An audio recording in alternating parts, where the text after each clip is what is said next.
Greetings nerdy list aficionados, it's Spider-Man time again. Can't stop, won't stop. We're still looking at strong Spideys, and now we're on to part 3, 30 Spider-Man. That is what happens when you are a flagship character. Alternates everywhere. Side note, some of you were quick to point out that Otto built up the company in part 2 for the superior Spider-Man point. You are right. It had been a while, and I trusted my memory too much, which for some reason was giving Peter way too much credit. More than he deserved. Thanks to all those who pointed out nicely, and shame for those who went full scorched earth. I guess she's never read a comic ever. In fact, she hates them. She just wants pictures of Spider-Man. Yes, I read the comments. I shouldn't, but I do. For part 3, get ready for lots of clones. I'm Sasha, and let's get started.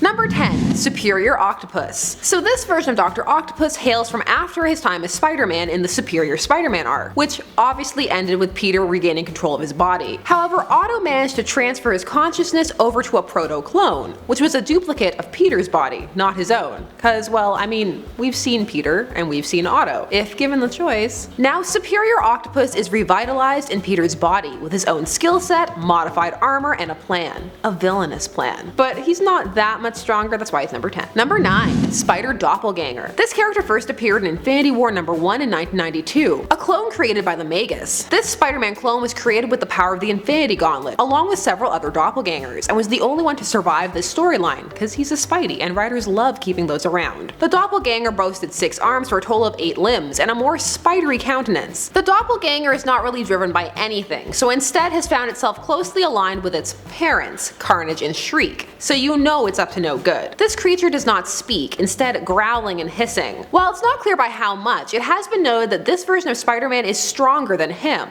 but its strength limits are currently unknown. Number 8. Assassin Spider-Man. This Spider-Man is, you guessed it, an assassin. First appearing in a What If storyline, What If Spider-Man vs. Wolverine. In this, Spider-Man was trained by Wolverine to be a cold-blooded, brutal killing machine. This was a result of the two having been on a Black Ops mission together, where being with Wolverine helped increase and hone his spider sense, which gave him more confidence, a feeling that he relished. So he went back to learn more. With a license to kill, he modifies his web shooters to shoot bullets. Assassin Spider-Man believes in putting a villain down once, for good. As a result of his training with Wolverine, his spider sense is so developed that he has developed a bit of a precognitive ability to see the conclusions of fights before they happen. This version was killed in the Into the Spider-Verse story arc. Number 7. Spider Amoeba. This is a clone. Another one. I told you there would be clones. But this is a more indirect one, which is why it's so far down. This is not a clone of Peter. Let me explain. Spider Amoeba was created by Carrion, who was revealed to be a decaying clone of the Jackal. As a result of the generation process going wrong, his body has changed into a corpse, hence the name. A fact he blamed on Spidey because he blamed Spider-Man for the Jackal's death. So in an attempt to destroy Spider-Man, he set about making his own clone to take him down. This was a clone of a student called Randy Vale, who had happened to stumble upon Carrion. He cloned this student and combined his blood with that of Peter Parker to get the Spider-Man DNA. However, it goes wrong,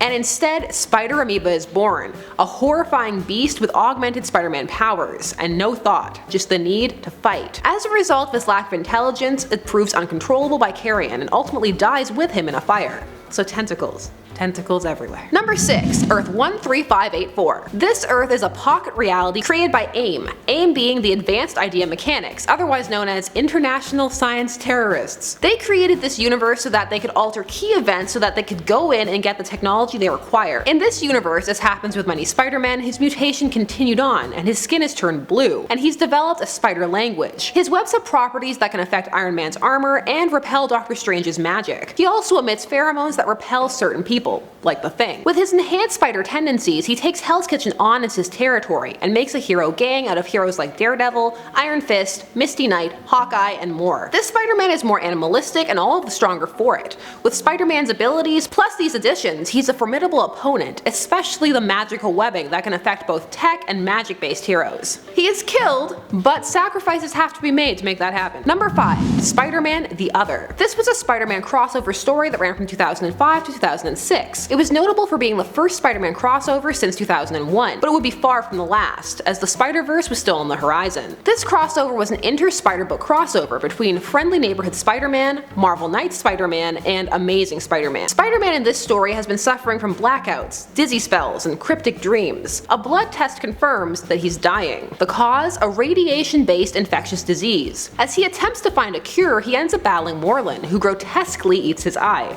That sticks with you. After another battle between the two, Spidey is seemingly dead. However, it turns out he shed his body like a cocoon, and his essence encounters the spider deity, the Great Weaver. His soul is granted new powers, night vision, and the ability to sense vibrations by embracing the full spider elements of himself. Because of this, he's able to return to life with a new zeal. Also, Tony sets about making him a new suit of armor, and that will come with new tech too. It also raises the question, is he just gonna keep evolving now like a chrysalis? Gross, but fascinating. Number 4. Spider-Carnage. This version takes us over to the Spider-Man animated series from the 90s, which I have a huge soft spot for. Some call it the first Marvel interconnected universe because Spidey dealt with most of the Marvel universe, the X-Men, Doctor Strange, Iron Man, and it even attempted a version of the Clone Saga. This version saw a bunch of alternate Spider-Men brought together by Madam Web to take on a version of Spider-Man who's gone insane after he was revealed to be a clone, and it was revealed to him that Ben Reilly was the original. A plot point that really happened in the comics and caused much contention. In a rage, the clone bonds with the Carnage symbiote and sets out to destroy all realities. Scorched earth. So it's up to a team of alternate Spider-Men to stop him. So of course, Spider-Man plus Carnage. We all know the damage Carnage can wreak, plus he's aware of other dimensions and able to manipulate and trick people into aiding his cause. He nearly destroyed the multiverse. Insane. Number 3. Zombie Spider-Man. So if you follow this channel, you've heard about Marvel zombies before. The zombification of the Marvel Universe. It was a success and spawned a bunch of tie-ins and spin-offs/sequels, and it was in these that Zombie Spider-Man's pathos was explored. He ate Mary Jane and Aunt May, but he felt bad about it. These zombies are intelligent, but driven by a massive hunger, at least initially. They are augmented by the amount of damage they can take. You know, getting limbs ripped off, pieces missing, not really feeling pain that intensely, at least not physical pain. Emotional pain is something else. In short, their strength here comes from how hard they are to take down. Spider-Man is one of the heroes who partakes in the consumption of Galactus, making him one of the Galacti, having cosmic powers on top of zombie powers. Sounds pretty strong, but he dies in Marvel Zombies Return, so he gets to be number 3. This is because he loses those cosmic powers, which is part of how he's able to die in the first place. Number 2. Kane Parker. The Jackal's first successful attempt at cloning Peter Parker. However, success is a relative term. The cloning process left him deformed and mentally unstable, so you have to wonder, how bad were the other attempts?